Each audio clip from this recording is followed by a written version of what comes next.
With Radiologik, you can run multiple stations on the same Mac.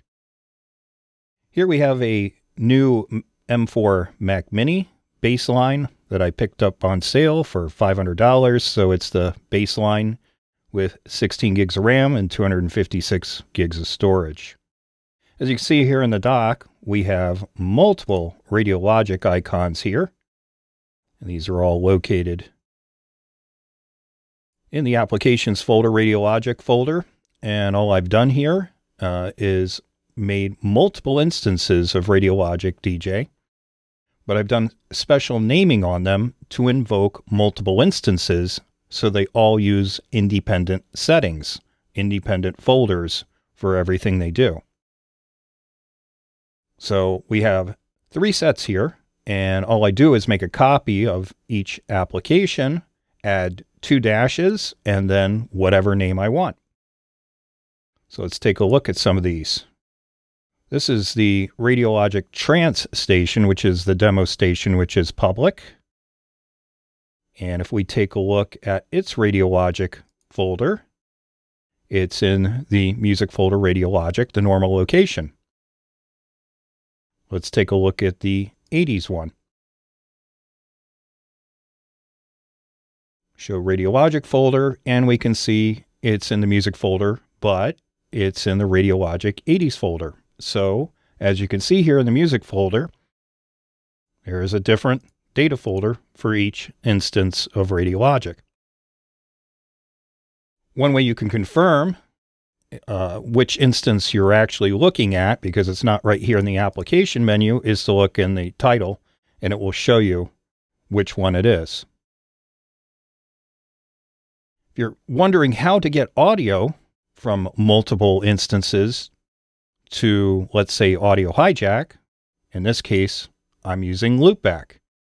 And all I've done here in loopback is made simple pass-through audio devices. They're virtual audio pipes that have an input and an output.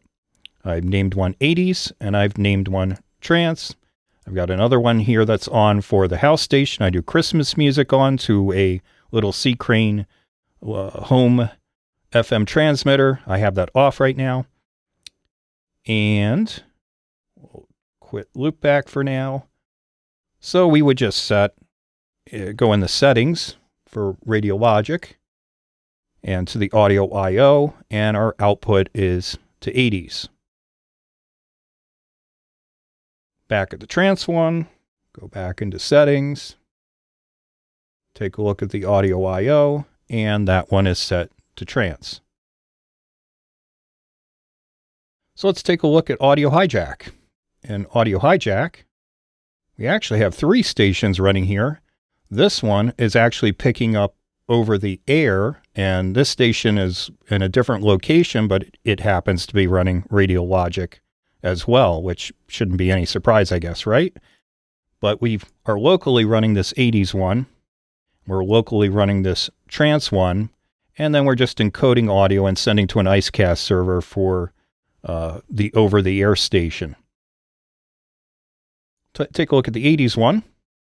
So we've got the regular audio chain here. We've picked up the audio device 80s, run it through compressor, limiter. We have a little meter here to look at, trim down the volume a little bit, and then we go to our broadcaster here. And to get different locations or different metadata, what we needed to do here is select the track source for the metadata. And because this one is 80s, I needed to go and select that. So if I say other source here, what we will want to do is go to the home folder. You want to have your library folder showing so you can get into the library folder, then the application support folder, and within there, we'll look for the Radiologik 80s folder, and within there is the now playing.txt. Now this is going to be showing, of course, only if you have in the settings for publishing, apps and services, we have audio hijack set here. That's where it's going to save the now playing and you can pick them independently per instance by going into Audio Hijack and actually selecting which one you want for each station. Now let's take a look at the trans one. The trans one's a little bit different. I basically have an audio chain here that does similar things with the processing and volume. But in this case, I'm sending it off to black hole. I also have this little output device here that I can turn on or off in case I want to send this station to the FM transmitter.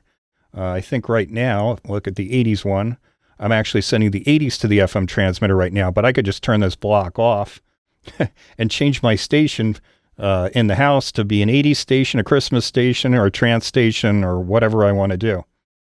So, but with the trance one, again, we're sending to black hole. This is an alternative for sending audio from one app to another, input-output virtual audio device. That goes over to Radiocast. So Radiocast picks that up here, and this sends it on to the IceCast server. So all of this is documented in the help in Radiologik DJ help, and there is an item here, multiple instances, which shows you how to do this. By the time this video is out, I will expand this to show some more of how this works, let's say for Audio Hijack and how to select the metadata, maybe a few other items I will add to this, but that's it. Oh, also notice how low the power consumption is on this. It is running about 3 watts and it's encoding 3 stations. So it is likely that you could probably run, I don't know, maybe 10 instances.